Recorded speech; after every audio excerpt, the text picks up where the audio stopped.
အားလုံးပဲမင်္ဂလာပါရှင်။ကျွန်မကတော့မြန်မာနိုင်ငံမှာစင်ညာရေးညီကိုရှာဖွေတွေ့ရှိခဲ့တဲ့ပမောက္ခဆရာကြီးဒေါက်တာမင်းသိန်းရဲ့သမီးဒေါက်တာမင်းလူဝင်းမှာကျွန်တော်တို့ John Spiroline ကထုတ်တဲ့ထုတ်ကုန်အကြောင်းများရှိတဲ့အထက်မှာစားသောက်ကုန်ထဲမှာပါတယ်။ဖြိုရည်တွေမိတ်ဆက်ပေးချင်ပါအရင်တုန်းက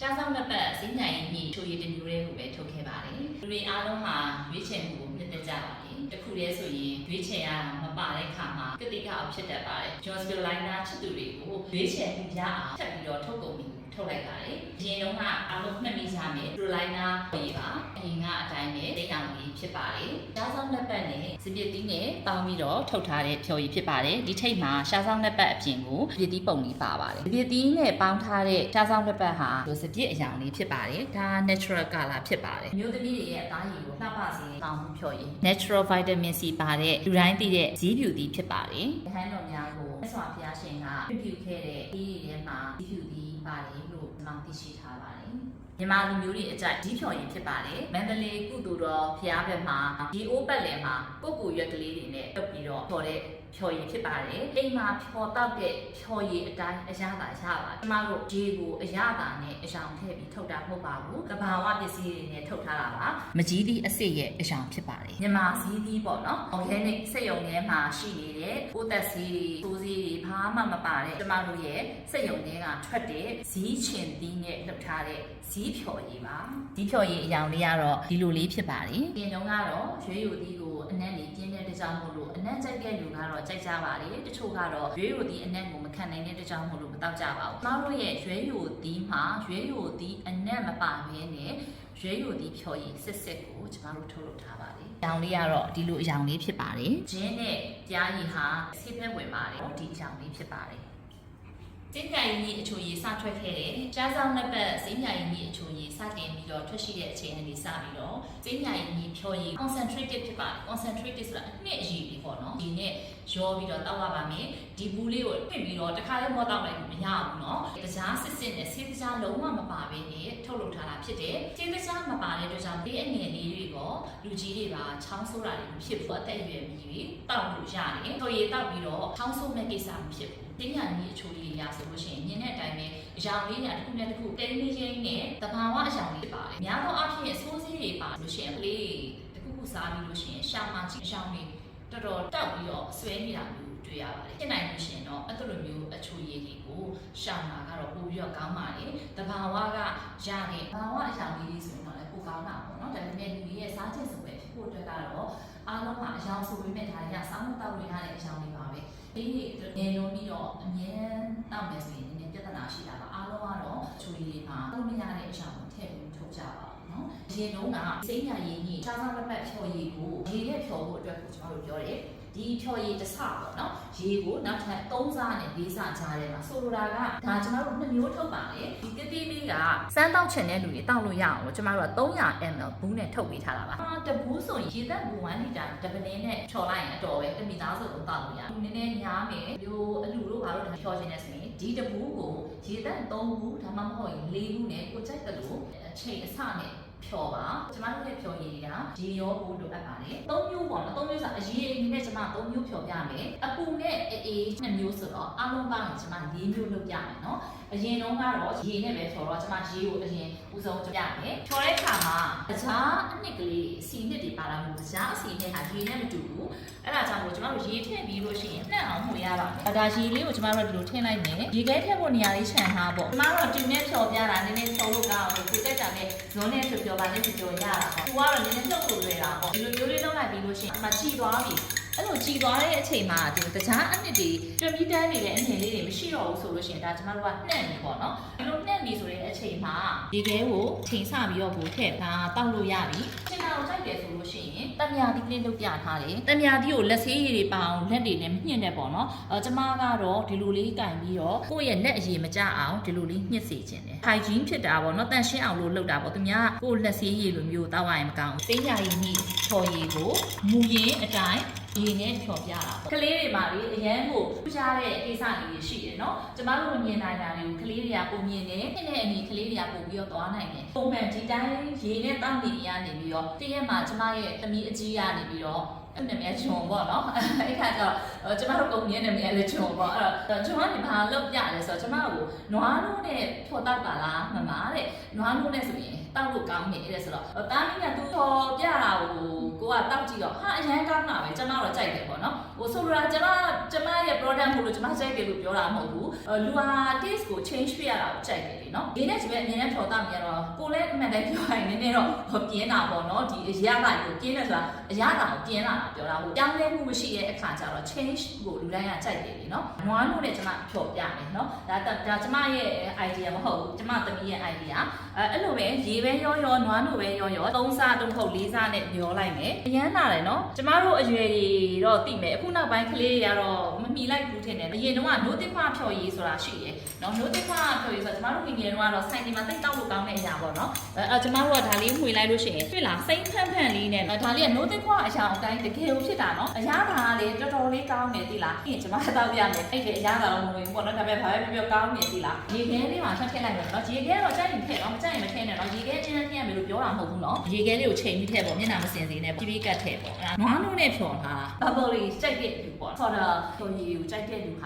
ကျမတို့ရဲ့စိတ်ညာရည်ဖြော်ရည်ကိုဆော်တာနဲ့တောက်လို့ရတယ်ဆော်တာနဲ့ဖြော်ပြငါတို့စီကထုတ်တာမဟုတ်ဘူးနော်သူများထုတ်တဲ့ဆော်တာကိုထည့်လိုက်တဲ့ခါမှာ bubble လေးတွေ့လားပုံမှာအမြုပ်လေး bubble ဆိုတာအမြုပ်ကိုပြောတာပေါ့နော်ဒီလိုအမြုပ်လေးတွေနဲ့ရတယ်ရေခဲလေးကတော့ကိုကြိုက်တဲ့လောက်ပဲထည့်ပေါ့နည်းနည်းအေးယုံလေးဆိုလို့ရှိရင်တစ်ခဲနှစ်ခဲလောက်ဆိုတော်ပြီလူကြီးတွေဆိုရင်လည်းမြက်အေးတာတိတ်ပြီးတော့အသက်ကြီးလာရင်မကောင်းတော့ပြန်ပြောလို့ရှိရင်အရင်အတိုင်းပဲဒီနဲ့ဖြော်ပြထားတယ်နွားနို့နဲ့ဖြော်ထားတယ် bubble တွေပါတဲ့ဆော်တာနဲ့ဖြော်ထားတယ်ဒါလေးအရင်တောက်ကြည့်မယ်နော်အတိုင်းပဲအေးလေးနဲ့မှုမွေလေးပေါ့နော်တို့တစ်ခွာကြိုက်တဲ့လူတွေနွားနို့နဲ့ဖြော်တောက်တဲ့ဟာပါအရင်ကောင်းတယ်အရာသာဟာရှင်တောက်ကြည့်ပါစိမ့်နိုင်ကြီးဖြော်ရည်ကိုတောက်နေကြလို့များနှစ်သက်ကြတယ်အဲ့နှစ်သက်တဲ့လူတွေကကျမတို့ဒီအရာသာနှစ်သက်ပြီးသားဖြစ်တယ်နွားနို့ကိုပုံမှန်ဆိုလို့ရှိရင်တောက်ရမှာနည်းနည်းလူကြီးတွေကတိတ်မကြိုက်နွားနို့ကြိုက်တဲ့ကလေးတွေတော့ကြိုက်နွားနို့တောက်ရမှာရတာမပါလို့နွားနို့ယူမတောက်ချင်ဘူးဆိုရင်စိမ့်နိုင်ကြီးဖြော်ရည်နည်းနည်းလေးထည့်ကြည့်လိုက်ဒါကိုအပူနဲ့လည်းဖြော်လို့ရတယ်ဆော်ဒါနဲ့တွေ့လား bubble လေးเนาะအဲ့တော့ဆော်ဒါနဲ့စိမ့်နိုင်ကြီးဖြော်ရည်ကိုကျမဖြော်ပြထားတယ်လေဘေးနဲ့မှာဆော်ဒါပါတဲ့ဖြော်ရည်တွေအတိုင်းရပါတယ်အမောပြေယုံနေမကခင်နဲ့တင်းရိုင်ရင်းကြီးလေးပါကျွဲပြီးတောင်းနိုင်တယ်ဆိုလို့ရှိရင်လူတွေအတွက်လည်းအကျိုးရှိပါတယ်အေးနဲ့ပေါ့နော်ဒါအေးနဲ့ရေခဲမထည့်ရင်လည်းပုံမှန်ရေနဲ့ပေါ့နော်ဖြော်လို့ရတယ်ရေနဲ့နွားနို့နဲ့ဆော်ဒါနဲ့၃မျိုးဖြော်ထားတယ်အဲ့ဒီဟာကအားလုံးဟာ3စား3မဟုတ်4စားမှွေရမယ်နော်ဒါနဲ့ပဲမှွေအဲ့ဒါတော့မှွေပေးပါမဟုတ်ရင်အောက်မှာထိုင်နေမှာဆိုလို့ရေဘူးလေးနဲ့ဖြော်ပြခြင်းနဲ့ထူထားတဲ့ရေတွေနဲ့ဒါကမကြီးဖြော်ရည်ရွေးရည်ဒီဖြော်ရည်ရင်းနဲ့ကြားရည်နဲ့ဖြော်ထားတဲ့ဟာနော်ဒါမကြီးဖြော်ရည်အတက်ရွယ်ရလာတဲ့လူကြီးများပေါ့နော်အဖိုးအဖွားတွေနော်မကြီးဖြော်ရည်လေးလဲတောက်ချင်တဲ့ဟေ့ဆိုလို့ရှိရင်တာမန်ရည်နဲ့ဖြော်ချင်တဲ့ဖြော်နွေးလေးတောက်ချင်တဲ့ဥလေးမှာပို့ပြီးတော့လှုပ်ရှားမှုကောင်းအောင်လို့ဒီ warm up လုပ်တာပေါ့နော်နွေးအောင်လုပ်တယ်ဆိုလို့ရှိရင်ကျမတို့ဒီလိုမျိုးရေနွေးလေးနဲ့တောက်တဲ့ခါမှာဒီကြီးတွေအတွက်တော့ပိုတင်းလျော်တယ်ပေါ့ရွေးရည်ဒီဖြော်ရည်ပေါ့နော်ရွေးရည်ဒီဖြော်ရည်လည်းအဲ့လိုလေးပဲပူမိုးလို့သိအောင်လို့ coffee wet တွေနဲ့ဖြော်ပြထားတာနော်ရင်းနဲ့ပြားရည်နဲ့အိမ်မှာပြုတ်တုပ်စရာမလိုဘူးဒါလေးရေနွေးနဲ့ရောလာအတူတူပဲဒါလည်းတောက်ကြည့်အောင်တောက်ရရွေးရည်ဖြော်ရည်နော်အရင်ကောင်းတယ်ကျမ3မျိုးပဲဖြော်ပြလို့3မျိုးပဲဒီလိုလုပ်လို့ရတာမဟုတ်ဘူးเนาะကိုကြိုက်တာကိုနှစ်သက်တူတောက်ပါကျမတို့ကုမ္ပဏီကထုတ်တာမဟုတ်ပေမဲ့ဘုသူတလေးတော့ကျမတက်တလောက်ပြဝေချင်တယ်ကျမထုတ်တာမဟုတ်ဘူးကျမအမျိုးသားရဲ့တငယ်ချင်းရဲ့ဒီထုတ်တာပေါ့နော်မြန်မာနိုင်ငံမှာနွားမွေးချန်နေရနေပြီထိုင်းရဲ့ကျမတို့နိုဘုံနဲ့လိုက်ရောင်းတဲ့နွားတို့မဟုတ်ခဲနဲ့ပိုးသက်ပြီးသားပေါ့နော်ကျွန်တော်နိုင်ငံခြားလာတဲ့ဒါဆိုဩစတြေးလျလာတာကျမတို့စိတ်ညစ်ကြီးအချိုရည်တွေကဒီစစ်တင်မတို့ဘာလို့မှလည်းရောင်းနေနော်နွားတို့ရောမယ်ဆိုလို့ရှိရင်ကျမဒီအယောင်လေး2ယောင်ပြချင်တာပါအဓိကဒါက full cream ရေးထားတယ် FULL full ဆိုအပြည့်ပေါ့နော်မလိုက်ဘာမှအစီအနစ်တွေထုတ်မထားဘူးဒါအပြည့်နွားတို့အစစ်နဲ့အပြည့်နဲ့ low fat ဆိုတာကြတော့နှလုံးထဲမှာ cholesterol ပိတ်သွားတယ်လို့နော်သွေးကြောပိတ်တယ်လို့ဘာလို့ဖြစ်တယ် cholesterol များတဲ့လူတွေကဆိုရှင် low fat ကိုတောက်တယ်ပေါ့လူကြီးတွေနဲ့ကလေးငယ်လေးတွေအတွက်ကတော့ကျမထားကိုပို့ပြီးတော့သဘောကျတယ်ပေါ့နော်ဒါအပြာရောင်အရင်ဒါအပြာရောင်အနုနော်ဒီဒီဇိမ်းမှမဟုတ်ဘူးနော်ဒီလိုစက်ကူဘူးတွေလာတယ်တခုတိထားမှာကဖွင့်ပြီးသွားလို့ရှိရင်တော့ရေခဲတစ်တာထဲမှာထည့်ထားရမယ်စက်ကူဘူးဒီလားဒီလိုမျိုးလေးရေခဲတစ်တာထဲမှာထည့်ထားပြီးရင်သိမ့်မကြစီနဲ့ပေါ့နော်မြင်မြန်တောက်လိုက်ပေါ့ပြန်ဝယ်တဲ့နွားနို့တွေလည်းရောလို့ရပါတယ်တခုမှကျင်တယ်နွားနို့ ကိုတောက်တဲ့အခါမှာဒီနွားနို့ကတော့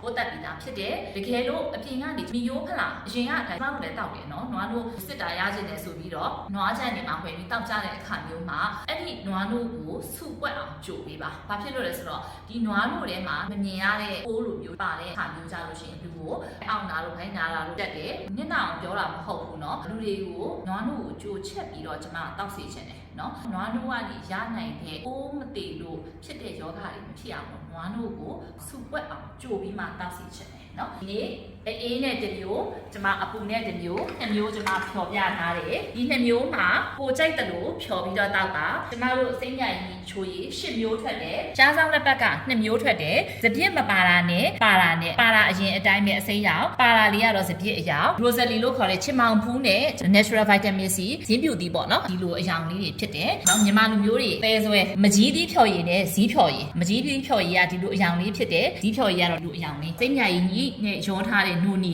ဒါတော်တော်တောက်လို့ကောင်းတယ်နော်ဒါလေးကိုနွားလုံးနဲ့ရောတောက်ရင်လည်းပိုကောင်းတယ်သိလားပြားရည်နဲ့ချင်းနဲ့ရောထားတဲ့ဖြော်ရည်ပါအားလုံးပေါင်း10မျိုးထုတ်ပါတယ်1လီတာနဲ့300 ml ပြည့်သက်တယ်လို့တောက်တာ John Spirulina ချစ်သူတွေကို2မျိုးပေါ့နော်အဓိကရေခဲနဲ့ရေခဲပါခြင်းပေါင်းပါခြင်းတွေပေါ့ရေနဲ့နွားလုံးနဲ့ဆော်တာနဲ့ဖြော်ပြတယ်ဒါတအုပ်စုပေါ့နော်ကျမတို့အေးတောက်ချင်တဲ့လူဆိုလို့ရှိရင်ဒီမျိုးတောက်ပေါ့နောက်တစ်ခုကတော့ရေနွေးနဲ့၄မျိုး၄နည်းကိုကျမတို့စိမ့်ညာကြီးဖြော်ရည်တွေကိုဖြော်လို့ရကြအောင်ဒီဆက်ရင်းနဲ့ကျမဒီနေ့ဖြော်ပြတယ်ဖြော်ရည်တွေကိုအားလုံးနှစ်သက်ကြမယ်လို့ညွှန်လင့်ပါတယ်အရင်ကတည်းကကျမတို့ငငယ်တွေကပေါ့နော်ဖေဖေတို့စိတ်ရုံမှာကလေးကတောက်လာတဲ့စိမ့်ညာကြီးအချိုရည်တွေဟာဒီနေ့မှာဆိုလို့ရှိရင်မျိုးစုံကျမတို့ထွက်နေပါပြီကျမတို့တက်နိုင်သလောက်စူးစမ်းပြီးတော့ John Spirulina ချစ်သူတွေကိုအားလုံးအဆင်ပြေပြီးတော့အရသာလေးတွေကိုခံစားပြီးတောက်နိုင်အောင်ကျမတို့ထုတ်လုပ်ထားပါတယ်ဒီထဲမှာဘေးဥပါဖြစ်စေတဲ့လူအန္တရာယ်ဖြစ်စေတဲ့ဓာတုဗေဒပစ္စည်းတွေကျမတို့မသုံးပါဘူးကျမတို့အနေနဲ့ဒီဟာတွေအားလုံးကိုလူကိုဘေးဥပါဖြစ်စေတဲ့အန္တရာယ်ရှိစေတဲ့ဓာတုပစ္စည်းမပါကြောင်းအာမခံပါတယ်ကျမကိုယ်တိုင်လည်းအိမ်မှာသားသမီးတွေနဲ့အတူတူတောက်တာဖြစ်တဲ့ကြောင့်မို့လို့